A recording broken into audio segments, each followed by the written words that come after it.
about and we'll work with you on, and that's having a standard location for a file number and for a signature block. I've talked to the Planning Commission president and so forth.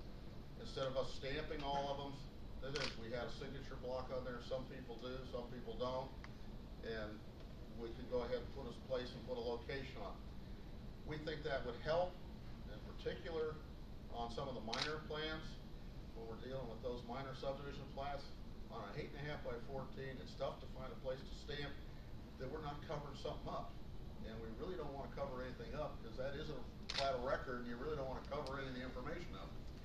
And with that, the file, we've had a couple of them that we've done. The only change that we needed was a file number put on it. Well, Steve and I don't have a problem putting a file number on it, because I can't see sending it out to you, make more copies and send it back just to have a file number put on it. And we've done that to a couple people. We just add the file number on it so we can approve. So if we get a number on there, we'll at least have a block there to do it, and we'll just write it in if it has. If that's all we need to get it taken care of, we'll do it. Because the time, money that we don't think is necessary to spend, because we got the information there. So we'd like to see with that. We should be having some more information on that shortly. We're trying to figure out where to put them, and what if we need anything additional in the block. There's for the approval of the chairman, president of the planning commission to sign. I don't think there's too much there. We just have to sit down and write it. But that's one of the things that we'd like to consider seriously doing. If anybody has any comments on that idea, I'd love to hear them. But if you think that's reasonable, that's fine. We'll proceed with that to try to get that set up so we can do that on all the plans to make it easier. Steve had one yesterday on a minor that do we stamp it on the back? Because everything was all the information was on the front, and there really wasn't a place to stamp. Well, that covered something up, and that we don't think you want us to cover all the information up, because somebody else will look at that information in land records, and we don't need that hidden. So we're going to try to work with those kind of things. Those are some of the things we're working on.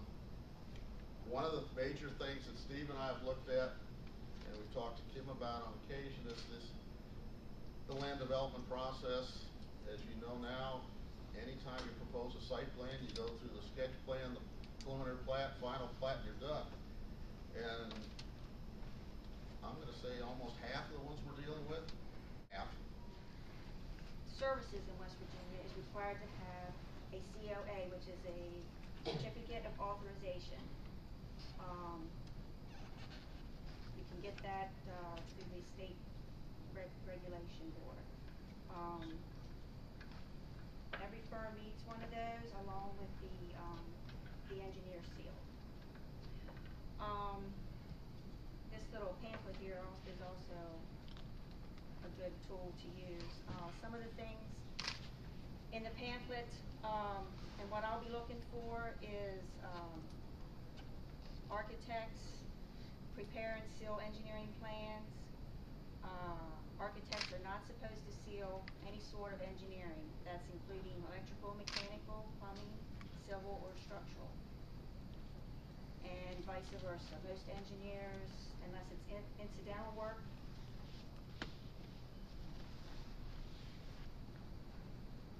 should not be sealing architectural plans.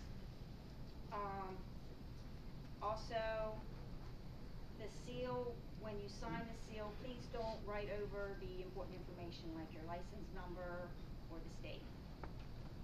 Does anybody have any questions regarding that? I'm an Eagles fan, admittedly, but you know, not everybody can have good seasons. I just want to explain a couple things that Mike was talking about earlier. I'm trying to approach this with a very open door policy. I'm trying to encourage everybody that wants to come in and meet with me, to sit down.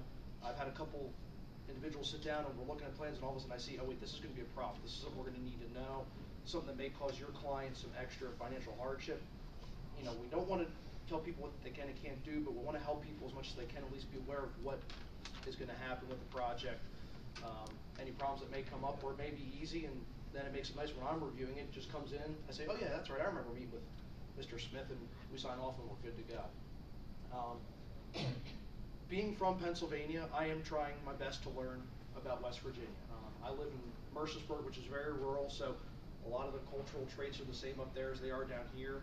So I'm trying to learn what you guys want to see in your county, in your communities. So I'm trying to be amenable to learning about what you guys want to do. Being relatively new, I'm also not aware of a lot of the history of what's been going on in your county.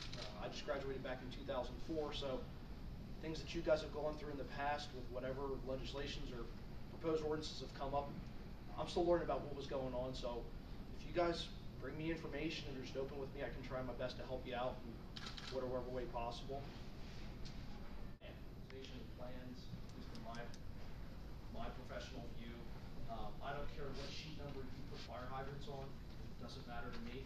But if they're required, they better be on.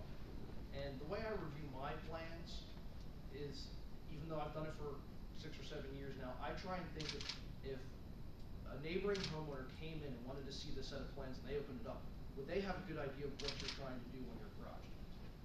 That's kind of the benchmark that I'm using.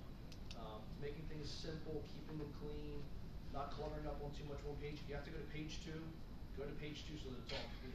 I don't care what you put on page 1 versus page 2, but I'm trying to make sure that if a homeowner, a resident, whoever comes in and wants to see what you're doing, it's fairly clear. That kind of makes sense.